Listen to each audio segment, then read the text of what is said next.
In June 1978, when the Sierra Nevada snowpack finally gave way, a group of motorcyclists riding through California's Plumas National Forest stopped near a Forest Service trailer. Inside, a man lay in a bunk, wrapped in 8 sheets that had been tucked around him by someone else. He'd lost close to half his body weight, his feet were ruined by frostbite, and his shoes were nowhere in the trailer. On a table beside the bunk sat his wallet, a ring engraved with his name, and a gold watch that his family insisted didn't belong to him. A few steps away, a storage locker held enough food to keep a man alive for a year, yet it hadn't been opened. He was one of 5 friends who'd driven to a college basketball game on a mild Friday evening that February and never come home.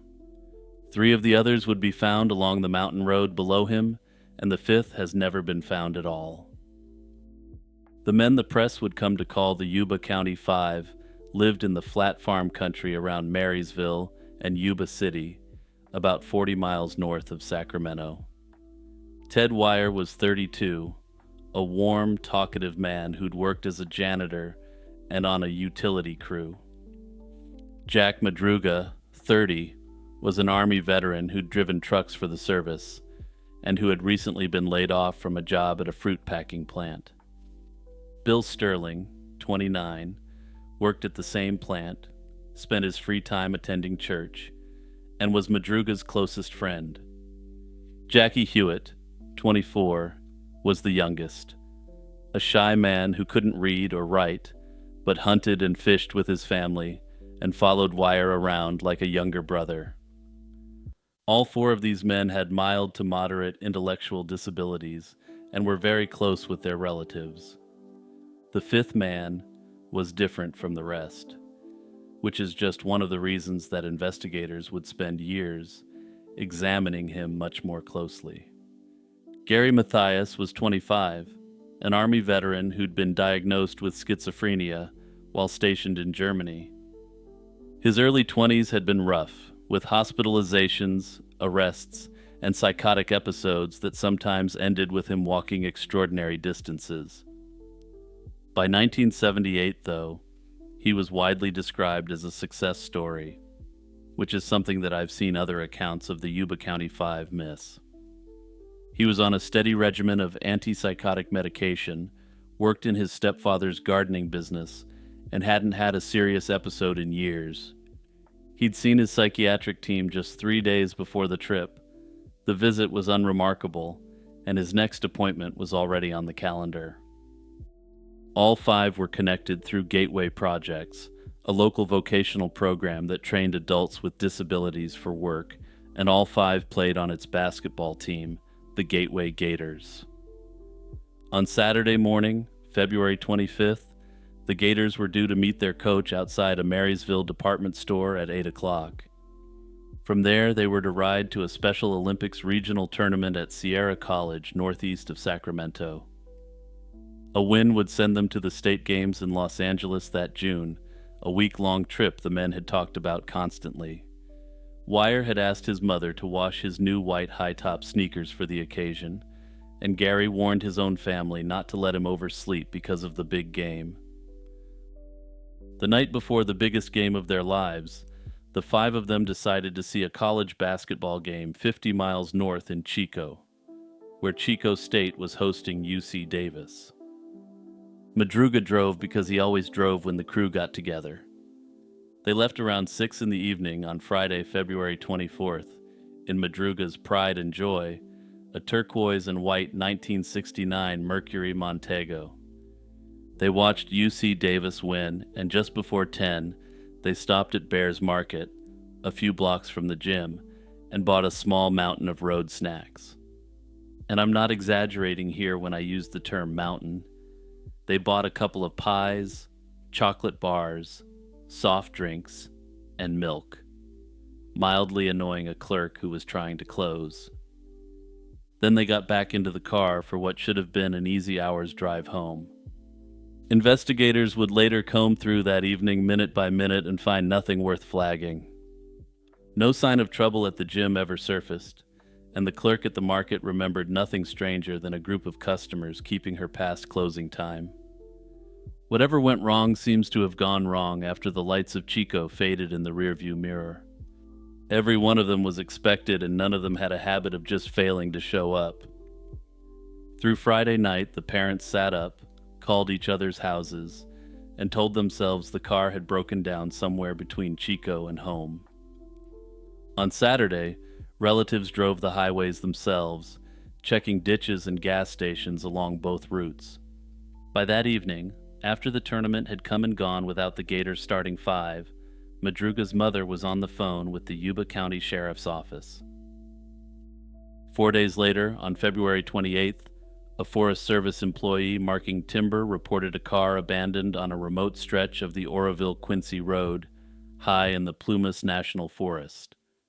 It was the Mercury, and it sat at about 4,400 feet, just at the snow line near a spot called Rogers Cow Camp, roughly 70 miles from Chico in the mountains east of Oroville.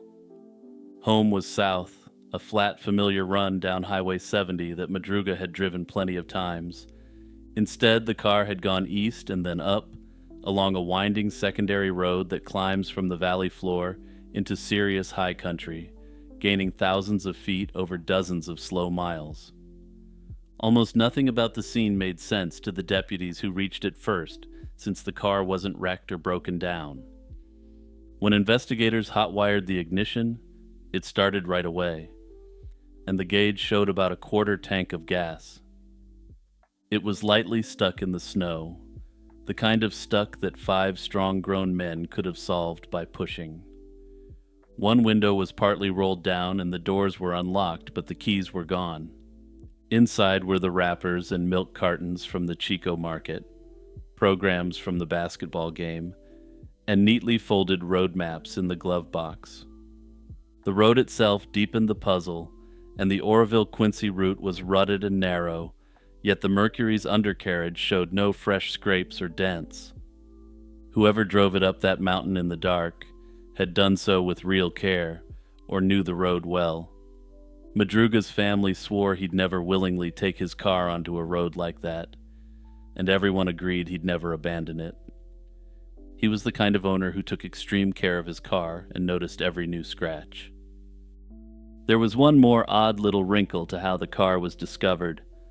A forest ranger later admitted he'd seen the car sitting there as early as February 25th, the morning after the men vanished. He hadn't thought anything of it until the missing persons bulletin circulated. The sheriff's departments of Yuba, Butte, and Plumas counties threw what they had at the mountain. Then the weather turned and a blizzard dropped fresh snow on drifts that already ran many feet deep, and the search had to be suspended after a team almost got lost themselves. Investigators were left with an abandoned working car at the snow line, 5 missing men dressed for a mild evening, and no footprints to follow. Meanwhile, the tips poured in and went nowhere, with one caller reporting a group of men matching the 5 at a Sacramento skating rink. Another swore the Mercury had been sitting in an airport parking lot with its lights on, days before it was found on the mountain. A security guard thought he'd seen a group of men acting oddly in a Sacramento department store who fit the description of the Yuba County 5. The Yuba sheriff eventually summed it up for reporters in a phrase that stuck to the file forever, telling them the case was, quote, bizarre as hell. There was, as it turned out, a witness to what had happened, at least to a certain degree. His name was Joseph Schanz, a man in his mid-50s who'd driven up the same road that Friday night to check the snow ahead of a family cabin trip. Around 5:30 in the evening, his Volkswagen got stuck in the snow a short distance up the road from where the Mercury would later be found. While trying to push it free, Schanz began to feel a crushing pain in his chest, and he was, doctors later confirmed, having a heart attack. He climbed back into the car, kept the engine running for warmth, and waited out the pain. Around 11:30 that night, by his account, he saw headlights come up the road behind him and stop.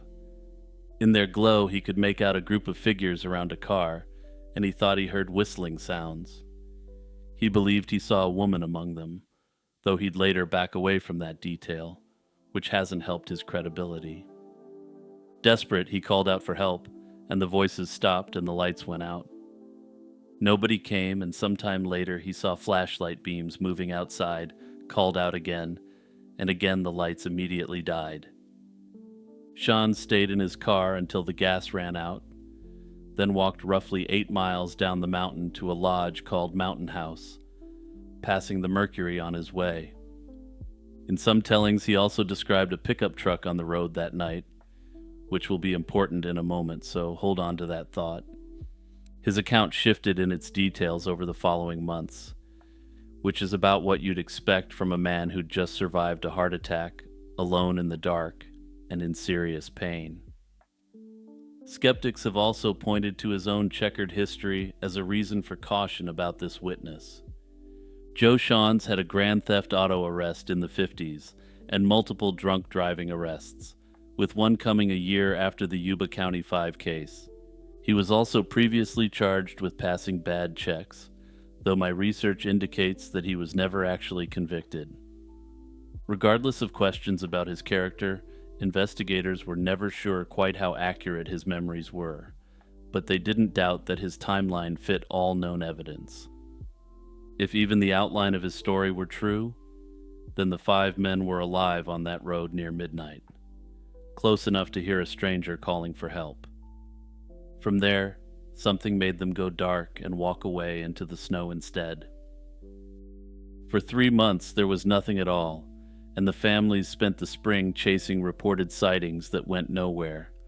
Then, on the evening of June 4th, a small party of riders passing through the forest stopped near a cluster of trailers at a place called the Daniel Zink Campground. This is just under 20 miles by road from where the car had been abandoned.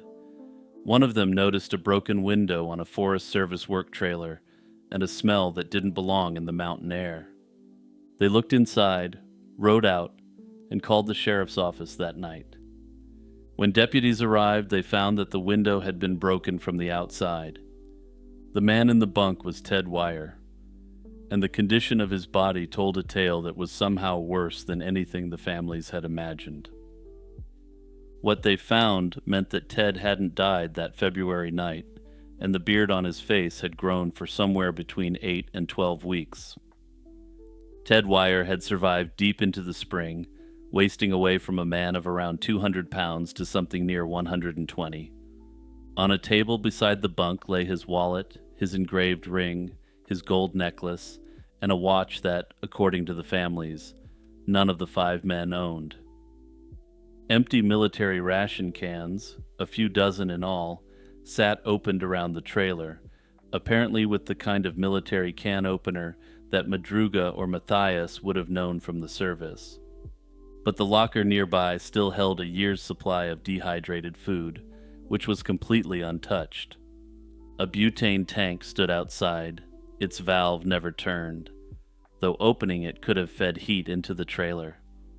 There were matches, paperback books, playing cards, heavy forestry clothing, and furniture that could have been burned for warmth, but no fire had been lit. A cabin's worth of survival sat within arm's reach of a man who had starved.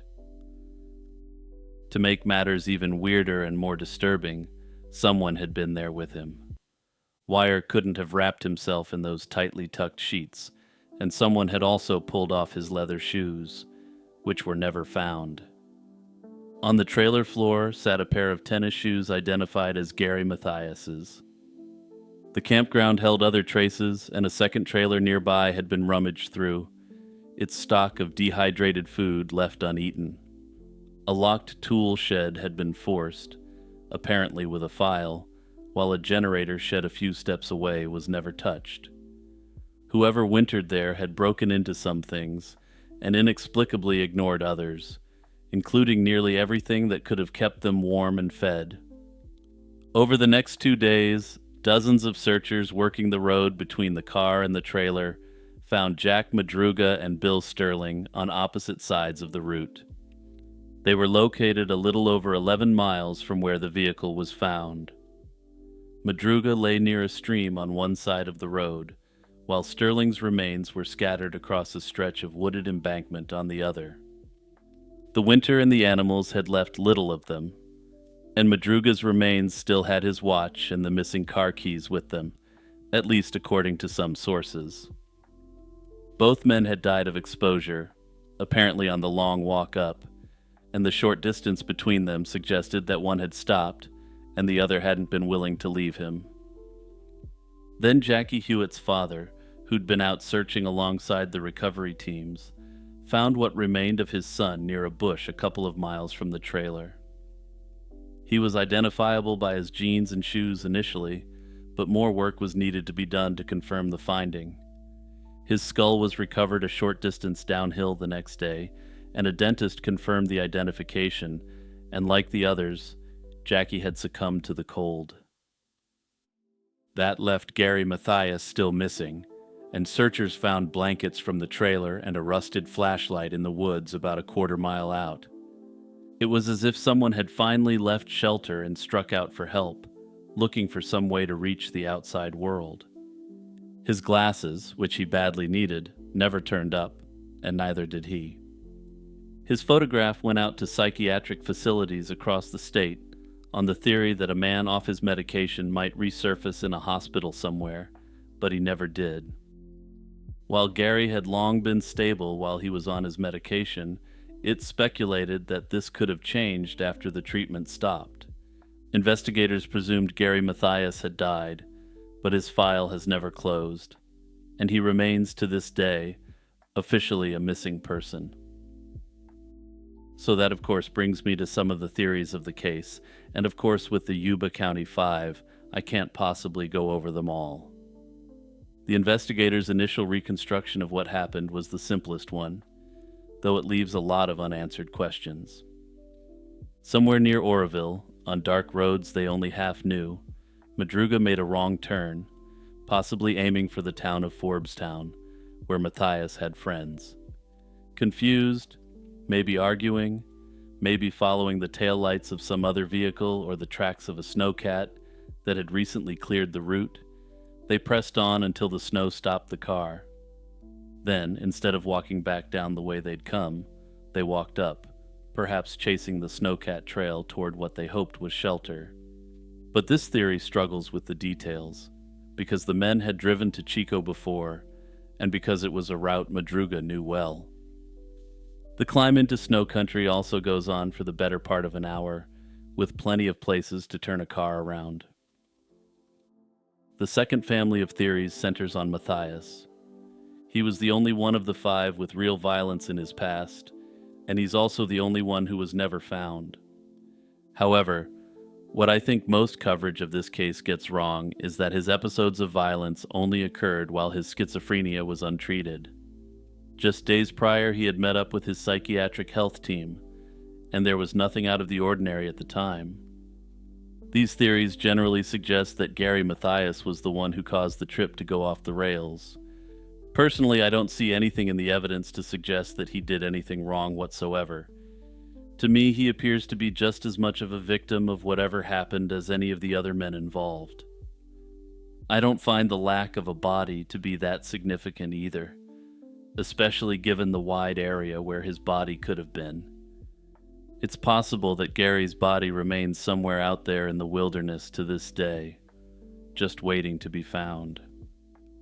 That said, in the interest of fairness, those who believe that Gary had something to do with it believe he was a historically violent person, operating under a delusional framework. For whatever reason, he was able to convince his friends to go very much off the beaten path with him. Like I said, personally, I see no evidence to suggest this was the case, and the evidence actually contradicts it. We know that Gary was compliant with his medication in the days leading up to the mysterious disappearance of the Yuba County 5. We also know that Gary, unlike the other men, didn't have any form of intellectual disability, and this is more important than it might seem. If Gary had gone off his medication, His judgment and cognition could have been significantly impaired, which would have been noticed by his medical team days prior. Anyway, my general feeling is that people latch on to Gary as a potential perpetrator of this entire mystery because he was different from the other men. All the other men had mild to moderate intellectual disabilities, but Gary was the one who didn't, and he also had an admittedly disturbing history of violence. If his history hadn't been so different in the years leading up to the disappearance, I'd generally agree that he was involved, at least on a balance of probabilities type standard. Anyway, that isn't to say this theory can be entirely ruled out either, but it's just not the theory I myself prefer. The third family of theories is the one the parents of the men themselves appear to have believed, that someone outside the group was somehow involved in the mysterious disappearances. Madruga's mother told reporters flatly that her son would never have taken his car up that road unless someone made him. She also felt strongly that the five of them wouldn't have scattered into the woods on their own. Wyer's sister-in-law wondered aloud whether they'd seen something at the game or in the parking lot that night, maybe without even realizing what they'd seen. Some believe that the men were followed as a result of something that happened at the game, but there's really nothing to confirm it. The strangest supporting evidence came from Brownsville, a foothill town about 30 miles from where the car was found. A woman who worked at a country store there, along with the store's owner, reported that in the days right after the disappearance, a red pickup truck had pulled in. It was carrying men they later recognized from the news reports that were inundating the region. 2 came inside and bought burritos and chocolate milk, while 2 others stood at the phone booth outside. The woman picked out the pair at the phone as Hewitt and Sterling and the owner thought one of the men inside was Wyer. Investigators reportedly found the witnesses credible, but ultimately nothing more came from this sighting. Notably, Joseph Shones indicated that he saw a pickup truck that night, potentially along with a woman. Anyway, there's a theory floating around out there that Shones was somehow much more involved than he claimed to be. A lot of this turns on the fact that his account of what he witnessed appeared to be confused and shifting. That said, there's a potential innocent explanation for the somewhat bizarre nature of his account, and it was one that was verified by physicians. Doctors confirmed that Shones was indeed having a heart attack and was under great duress at the time he was making his observations. Personally, I'm not seeing anything to specifically indicate he was involved, and if the red truck sighting from the next day is true, it completely undermines this theory. In the summer of 1978, a Washington Post reporter spent time in the valley and wrote a long portrait of the families and their suffering. That piece fixed the case in the national memory, and it's where much of what we know about the family's thinking was first written down. In the years after, new generations of sleuths, both professional and amateur, have failed to solve the mystery of the Yuba County Five. The case still remains an active and ongoing investigation, which is important because it means that the full case file has never been released to the public. As for what actually happened without further evidence, we have too many missing puzzle pieces to infer what happened. That said, I believe there's a good chance that there was an unknown third party involved in some way, which is perhaps the most vague non-answer I can possibly give. Anyway, just a quick shout out to everyone who has been recommending that I cover this case for almost 3 years now, because yeah, I finally listened. On the morning of March 18, 2000, a couple went jogging up Canyon Creek Road, a gravel logging route in the mountains east of Bellingham, Washington. They noticed clothing scattered along the shoulder, and some of it had been tied into the branches of the trees. Down a steep embankment below the road, resting in the timber, sat a white Jeep Cherokee that had left the road at roughly 40 miles an hour and rolled. Nobody was inside, and there was no blood anywhere in the cabin, but there was $2,500 folded into a pair of jeans. Blankets had been draped over the shattered windows the way you'd hang curtains in a house. Investigators eventually concluded that no one had been behind the wheel when the Jeep went over. It took 6 more years for anyone to understand how that was possible, and the answer had been sitting under the hood the entire time. Leah Roberts was born on July 23, 1976, in Durham, North Carolina, the youngest of Nancy and Stancil Roberts' 3 children. At North Carolina State University, she settled on a double course of study in Spanish and anthropology. She spent a semester abroad in Spain, played soccer, and talked about seeing far more of the world. She was 5'6" with sandy blonde hair, blue eyes, dimples, and a southern accent that left a strong impression, especially outside the South itself. Then, over the space of a few years, her life came apart in stages. Her father was diagnosed with a chronic lung disease when she was 17, and she spent her college years watching him decline. During her sophomore year, her mother died suddenly of heart disease, with no warning and no chance to prepare. In the fall of 1998, Leah herself was nearly killed. A highway wreck, reportedly involving a collision with a truck, punctured one of her lungs and shattered her femur. Surgeons rebuilt the leg around an implanted metal rod, which is something you'll want to remember in this case.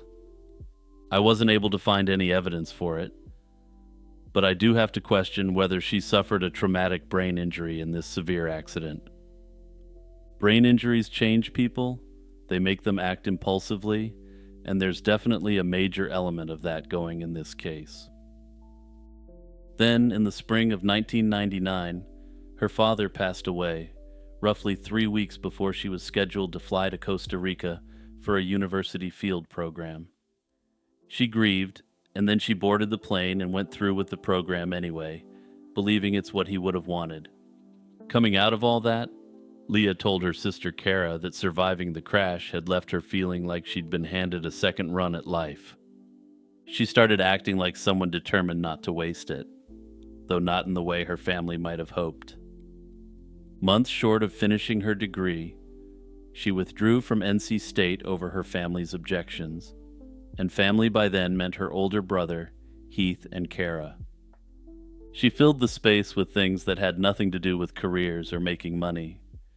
She learned guitar, took up photography, adopted a kitten she named Bee, and spent long afternoons in coffee shops writing poetry and journal entries. She had some money to live on while she figured things out, and as far as her friends could tell, she was happy with this.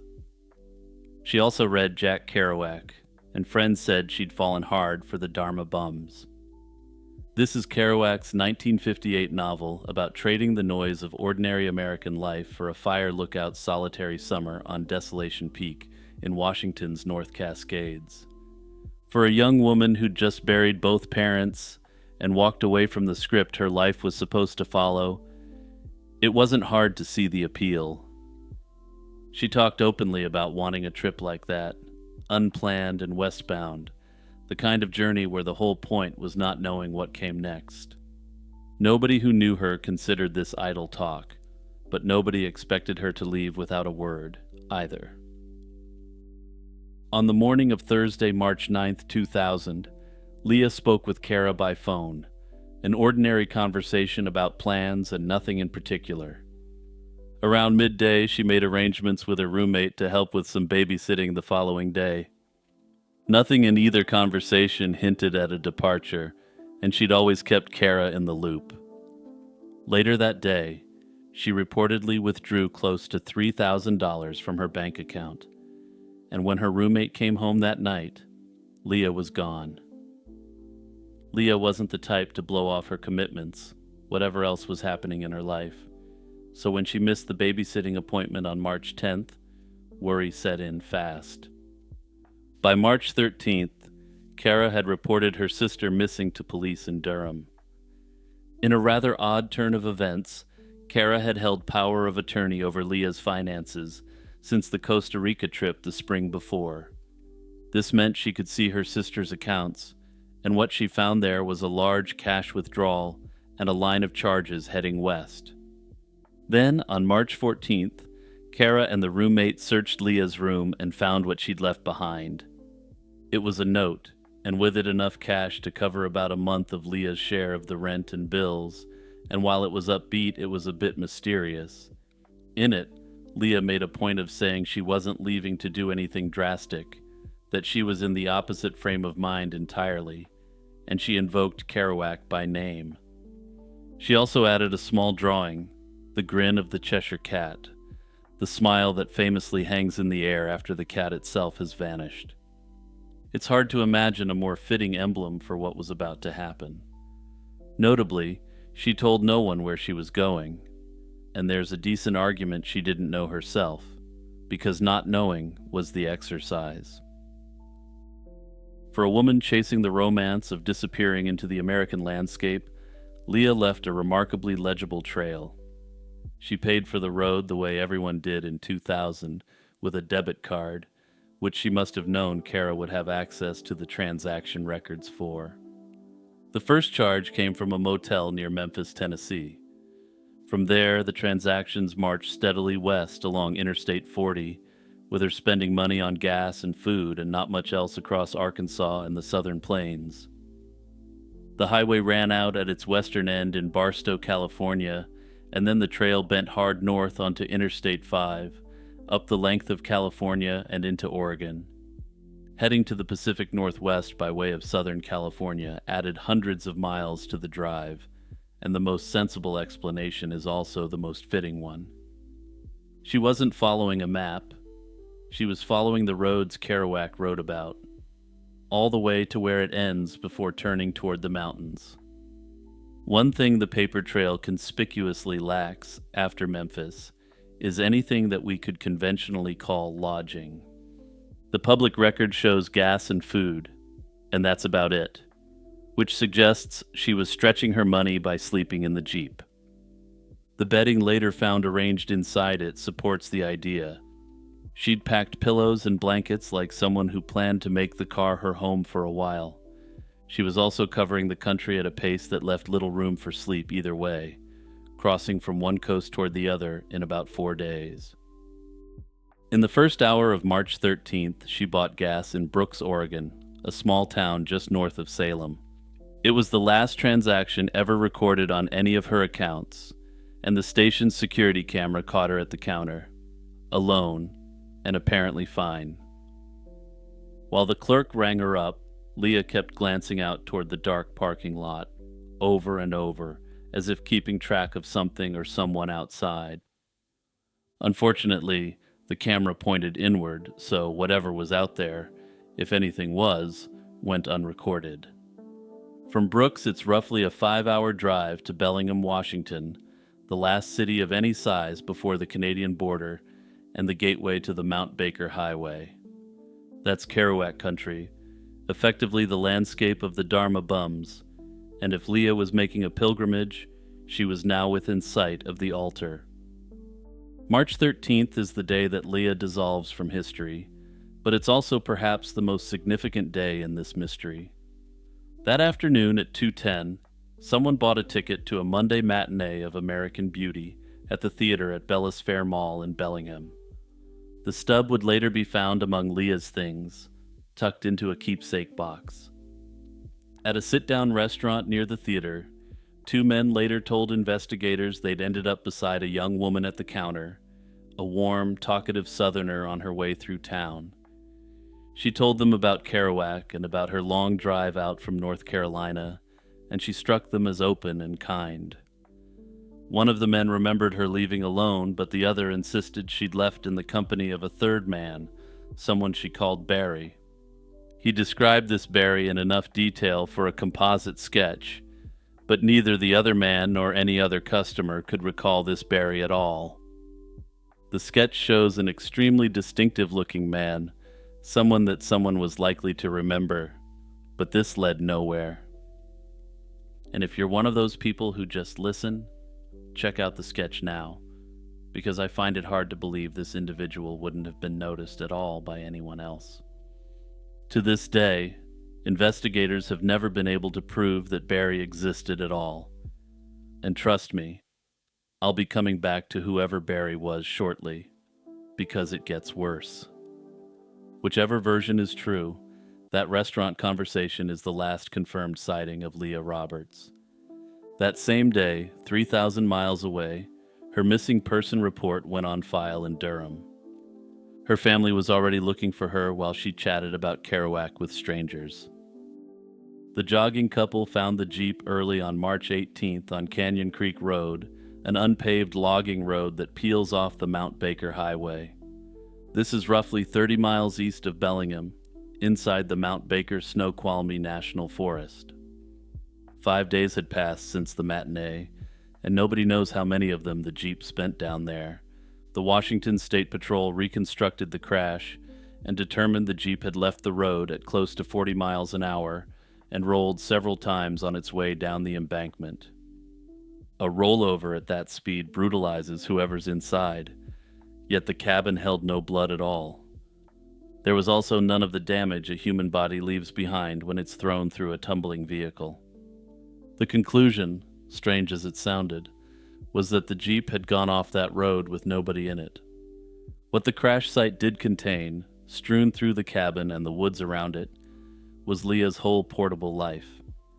Her guitar and her tapes were there, along with her checkbook, her passport, and her driver's license, the documents no runaway leaves behind. There was food for Bee and the kitten's carrier, though the cat herself was never seen again. A pair of jeans held roughly $2,500 in cash, essentially her entire traveling fund, which took robbery off the table. Her jewelry was accounted for too, and beneath a floor mat, investigators found her mother's diamond engagement ring.